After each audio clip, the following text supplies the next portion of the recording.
we made a very small presentation about Russian culture and Russians' involvement in American culture, how it all developed over the last 2 generations. We will go through the slides and just, I hope you enjoy it. First few slides are just pictures. Russian birch, which is a classic Russian tree. Several Russian gardens and mansions, estates were built around Moscow, around St. Petersburg. I wonder if we can turn the lights off completely. It would be easier to see. Anyway, next slide, please. One of the wrought iron gates in one of the cities, one of the parks. Parks near Moscow, near St. Petersburg. We're borrowing some ideas from those parks for our garden. Now, this is important. The first settlement of Russians in the United States was in Sonoma County. They knew where to go because they knew that wine is there. So they went to California and founded Fort Ross in 1812. And if you can look at the pictures, it is now restored Fort Ross. It was done with a huge grant from a company called Renovo from Russia, and they just basically restored this wonderful piece of Russian architecture in California. A few pieces of few facts from Russian involvement in the United States. Russian-American population is estimated to be over 3 million people. The territory of U.S. state of Alaska, for those who didn't know, at some point belonged to Russia. It was sold by Russia to the United States, I believe in 1836, for a very small sum of $5 million or something. Wait, it's not everything. In case you did not know, it is estimated that over 100,000 Russians live in Cleveland metro area, and the place Beechwood, Ohio, is number 7th in the country for density of Russian-speaking population. The 16.8% of all people living in Beechwood are speaking Russian. Cleveland has 3 Russian newspapers, numerous stores, restaurants, churches, businesses. About 100 Russian doctors work here. I don't know exact number of attorneys, but I counted about 10 plus. Yep. Now we go to Russians and American science. Those names may not say anything to you, but those guys were big in scientific fields, in theoretical physics, nuclear physics, astrophysics. Doctors Abrikosov, Sagdeev, Gamov, they all work in the United States. Dr. Ipatiev is a famous chemist. Dr. Alexander Lodygin worked with Thomas Edison in development of a light bulb.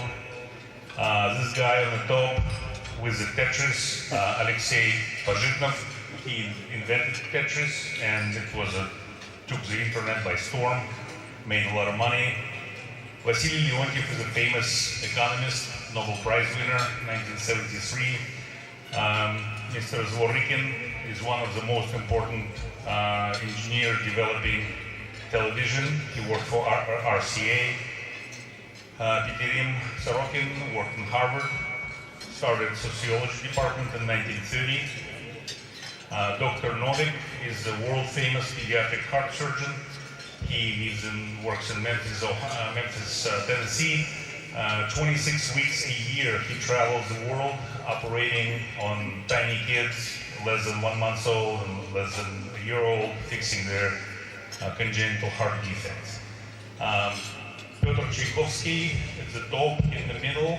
He was the first conductor when Carnegie Hall was opened in New York City in 1891. And obviously everyone knows Tchaikovsky. There is a monument to him in Moscow Conservatory Garden. And many of you go to Public Square on July 1st to listen to Cleveland Symphony. and they always play 1812 Overture. But this overture was not written because America won the war of 1812, but because Russia kicked Napoleon out of Russia. Sergei Rachmaninov does not need to be introduced. Igor Stravinsky is also one of the most influential composers and conductors of the 20th century. All of them live here.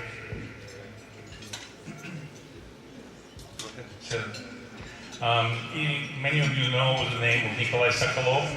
From 1918 to 1932, he was a principal conductor. He was a founding conductor of the Cleveland Symphony Orchestra.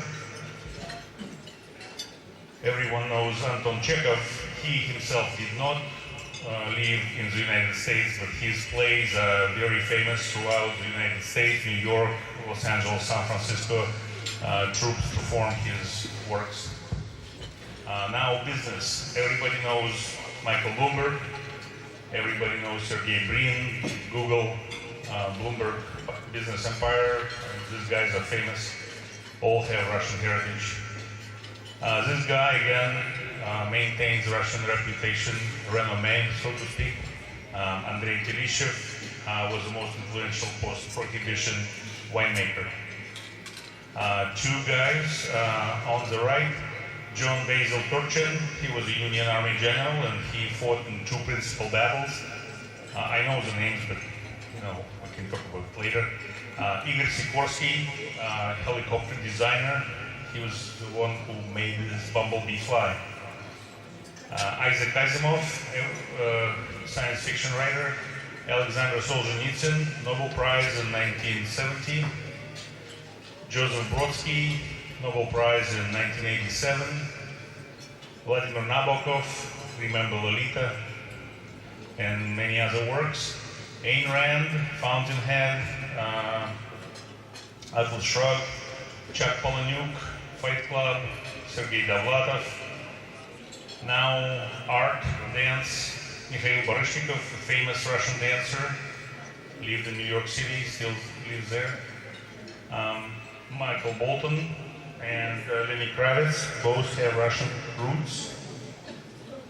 David Copperfield, John Rivers, Leonardo DiCaprio, Yul Brynner, famous names. Robert Downey Jr., Natalie Wood, both Douglases, Harrison Ford, Mila Jovovich, brother and sister Gyllenhaal. Remember Walter Matthau, Natalie Portman, It's All Cinema, Sean Penn, Mila Kunis, brothers Phoenix, Joaquin and River. Kira Kazantsev, Miss America 2015, and here is my call to fame, because I was in surgical residency training with your father. So, George is a good guy. Andrei Kirilenko played for Cavaliers, now plays for Brooklyn Nets, which is owned by one of the Russian tycoons. And Timofey Mozgov plays for Cavaliers right now, and he's good. He's good, and what I most of all like is that he wrote me a message on Facebook yesterday, and we may organize something with him too. I hope so. Maria Sharapova, Sasha Cohen, ice skating, hockey players are numerous. Ovechkin, Malkin, and a bunch of other guys. And this is the end of this presentation. I hope you enjoyed it.